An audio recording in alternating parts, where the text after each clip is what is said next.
రైట్గా వరంగల్ జిల్లాలో ఘరానా మోసం వెలుగులోకి వచ్చింది. ఏకంగా ఏసీబీ అధికారుల పేరుతో వరంగల్ ఆర్టీఏ అధికారి కేటుగాల్ టోకరా వేశారు. ఏసీబీ అధికారులు అంటూ కూడా ఆర్టీఏ కార్యాలయంలో పనిచేస్తున్నటువంటి ఎంవీఐకి గుర్తు తెలియని వ్యక్తులు ఫోన్ చేసి బెదిరింపులకు పాల్పడ్డారు. అరెస్ట్ కాకుండా ఉండాలంటే తాము అడిగినంత డబ్బు చెల్లించాలని బెదిరించారు. దీంతో ఆందోళనకు గురైన ఆర్టీఏ అధికారి దుండగులకు దశల వారీగా 10 లక్షల రూపాయలు చెల్లించారు. అయితే దుండగులతో ఫోన్లో మాట్లాడుతుండగా అనుమానం వచ్చి అసలైన ఏసీబీ అధికారులను ఆశ్రయించారు. ప్రస్తుతం దీనిపై అధికారులు విచారణ చేపట్టారు.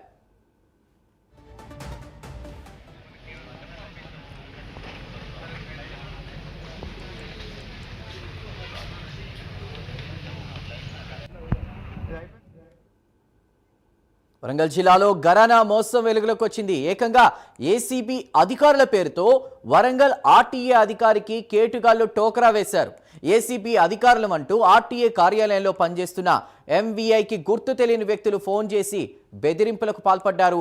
అరెస్టు కాకుండా ఉండాలంటే తాము అడిగినంత డబ్బు చెల్లించాలని బెదిరించారు కూడా. దీంతో ఆందోళనకు గురైన ఆర్టీఏ అధికారి దుండగులకు దశల వారీగా 10 లక్షల రూపాయలు చెల్లించారు. అయితే దుండగులతో ఫోన్లో మాట్లాడుతుండగా అనుమానం వచ్చి అసలైన ఏసీబీ అధికారులను ఆశ్రయించారు. ప్రస్తుతం దీనిపై అధికారులు విచారణ చేపట్టారు.